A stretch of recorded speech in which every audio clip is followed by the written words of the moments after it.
സ്പെയിനിലെ ലയോൺ പ്രൊവിൻസിലുള്ള ബിയോർസോയുടെ തലസ്ഥാന നഗരമാണ് പൊൻഫെറാദ. പർവ്വതനിരകളാൽ ചുറ്റപ്പെട്ട ഈ പട്ടണം സീൽ നദിയുടെ തീരത്താണ് പണിതിരിക്കുന്നത്.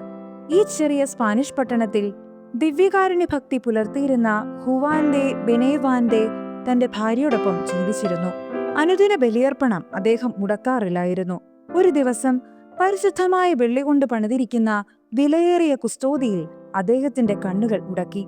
ദിവ്യാഗ്രഹത്തിന് അടിമയായ ഹുവാൻ കൂദാശ ചെയ്ത തിരുവോസ്തികൾ വച്ചിരുന്ന അമൂല്യമായ കുസ്തോതി ഉൾപ്പെടെ തടികൊണ്ടുണ്ടാക്കിയ സക്രാരി മോഷ്ടിച്ചെടുത്തു. വിലയേറിയ കുസ്തോതി എടുത്തതിനു ശേഷം വില കുറഞ്ഞ സക്രാരി എവിടെയെങ്കിലും കൊണ്ടുപോയി കളയണമെന്നായിരുന്നു അവന്റെ ചിന്ത.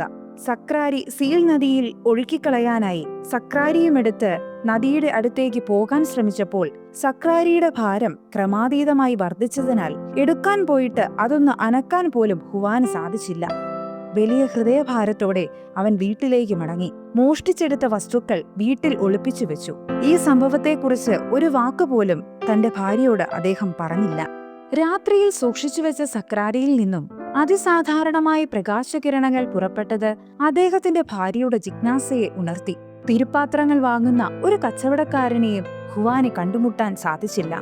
സമയം കടന്നുപോയപ്പോൾ ഹുവാൻ തന്റെ ദൗർഭാഗ്യത്തെക്കുറിച്ച് ബോധവാനായി. ഏതു നിമിഷവും താൻ പിടിക്കപ്പെടുമെന്നുള്ള ഭയം അയാളെ കീഴ്പ്പെടുത്തി.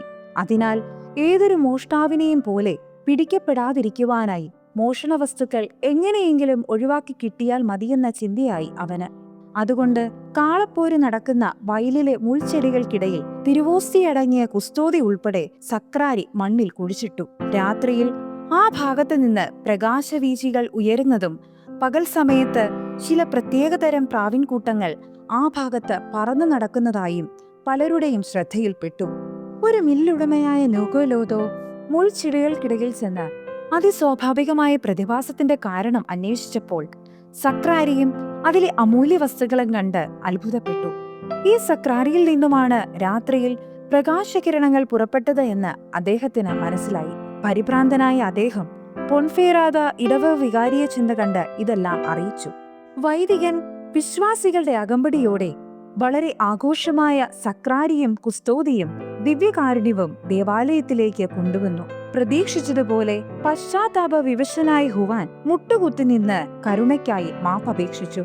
സക്രാരിയും തിരുവോസ്തിയും കണ്ടെടുത്ത സ്ഥലത്ത് ഈ അത്ഭുതത്തിന്റെ സ്മരണയ്ക്കായി ഒരു ചെറിയ കപ്പേള നിർമ്മിക്കുന്നതിന് സ്ഥലത്തെ ബിഷപ്പ് നിർദ്ദേശം നൽകി. 1570 ഈ കപ്പേള വലിയൊരു ദേവാലയമായി പുതുക്കിപ്പണിതു. 1533 ഈ അത്ഭുതത്തിന്റെ സ്മരണയ്ക്കായി എല്ലാ വർഷവും ദിവ്യകാരുണ്യ തിരുനാൾ ദിനത്തിൽ ആഘോഷമായ പ്രദക്ഷിണം ഇവിടെ നടത്തിവരുന്നു. ഇന്നും പൊൻഫെറാദയിൽ ഈ അത്ഭുത തിരുവോസ്തികൾ സൂക്ഷിച്ചു വരുന്നു. സ്പെയിനിലെ പ്രധാനപ്പെട്ട ഒരു തീർത്ഥാടന കേന്ദ്രമാണിത്.